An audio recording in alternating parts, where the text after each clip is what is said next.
and we have made that clear at the very highest level to the Israeli government. Corbyn. Thank you, Madam Deputy Speaker. Could I take this opportunity to thank the Minister for supporting the members for Early Woodley and Sheffield Central and any other member attempting to make the same journey in order to acquaint themselves with the situation. Could he bring us up to date on what's happening over arms supplies and weapons to Israel?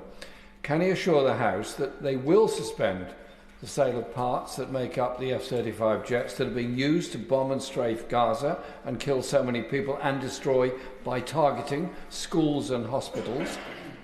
And will he also tell us exactly what RAF Akrotiri is being used for and why there are so many flights from RAF Akrotiri into Israel? Is it delivering weapons?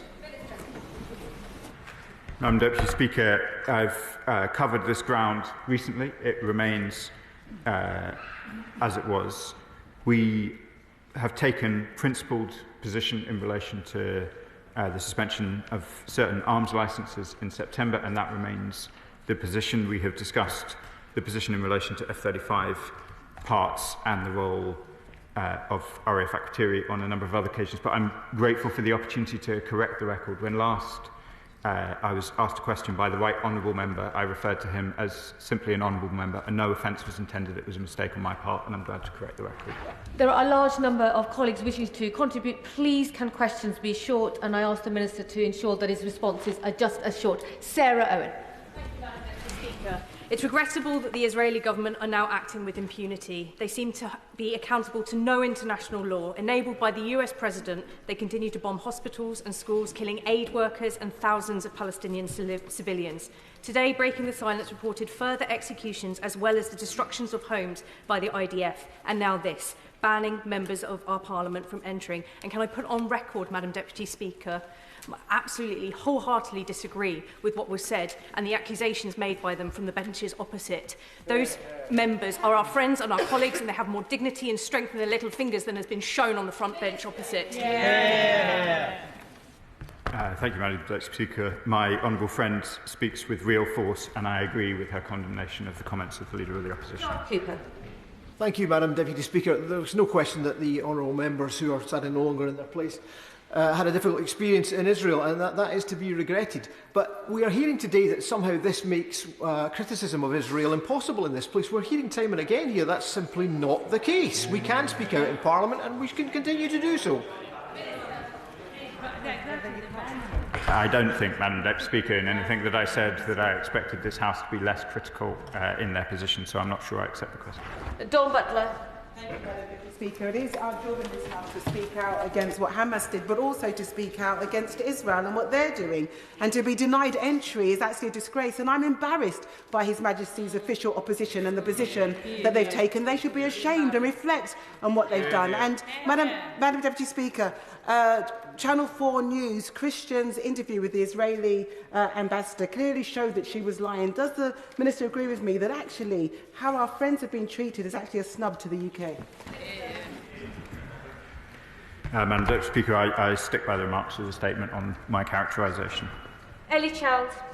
Thank you, Madam Deputy Speaker. Green Party MPs in solidarity sharing the condemnation, which should be fully cross-party condemnation of the Israeli government's shameful detention and deportation of our two Labour MP colleagues. Does the Minister agree with me that this demonstrates that in the context of the widespread evidence of war crimes, international scrutiny of what is happening in Israel and Palestine is ever more important? And noting that the Foreign Secretary and the Minister have condemned the actions of the Israeli government, which of the many actions that I've challenged him to take in this House prior to today will he now take to show actions speak louder than words? How will you make our disapproval really clear? Madam Deputy Speaker, conscious of time, I will not relitigate the many points that the honourable member has raised with me in the past, simply to say I stand by the remarks of the statement and we have made our displeasure known. Kim Johnson. Thank you, Madam Deputy Speaker. The detention and the deportation raises some serious questions. What is Israel trying to hide? And if they haven't already crossed a red line, what more do they need to do for this government to take some action? The alleged execution of the 15 humanitarian aid workers was bad enough. What is this government going to do? Actions do speak louder than words. Madam Deputy Speaker, this government has taken action. We have taken action since the day we formed the government, and I would be happy to rehearse whether it's the arms suspensions, the restoration of funding to UNRWA, or the numerous other actions that we have taken, but conscious of time, I think I'll save that for another day. Wilson. I think we've seen a good example of faux outrage in this House today, as the members have condemned the Israeli government. But would the Minister accept that, first of all, the Israeli government has every right to decide who it gives entry to its country and who it refuses entry? And would he remind some of his colleagues that it wasn't so long ago they were campaigning to get the President of the United Kingdom US excluded from this country? I'm not sure how many more times I need to say the position about Israel's right to control who enters its border, but I'm happy to reiterate it one more time, Madam Deputy Speaker. Patricia Ferguson. Thank you, Madam Deputy Speaker. I've debated for many years with members of the Conservative Party.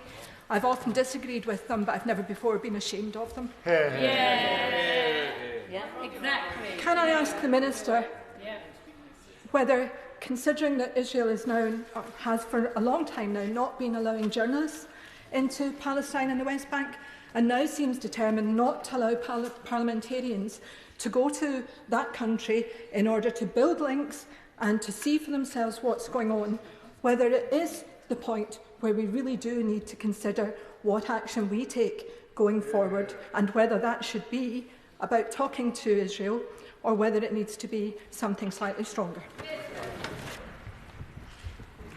Thank you, Madam Deputy Speaker. We, as I said in answer to a previous question, we have taken action since we were the government. We will continue to talk to the Israeli government. They are, as many members have said, a partner, they are an ally, and we are surprised, distressed, and oppose the treatment of our MPs this weekend. John Glenn. Thank you, Madam Deputy Speaker. For 15 years, I've found it impossible to say anything on the subject of Israel and Palestine without it being completely unsatisfactory to either side on this debate. But I do have to say, having got to know the member for Earley and Woodley pretty well on the Treasury Select Committee, I was profoundly concerned by the decision of the Israeli government to do what they did, though I respect the right that they have to do so. But it is so counterproductive, because it's only when we fully express our views on all sides of this debate can we find some edification. That's a decent and honourable contribution, and I thank the honourable member for it. Creasy. Thank you, Madam Deputy Speaker. Colleagues who are elected after 2024 may not know that in 2022, 287 of us parliamentarians were banned from entering Russia over our views about the Ukrainian crisis, including not just myself and the member for the New Forest, but indeed the member for North West Essex, the leader of the opposition. At that time, the House stood as one, standing up to that intimidation.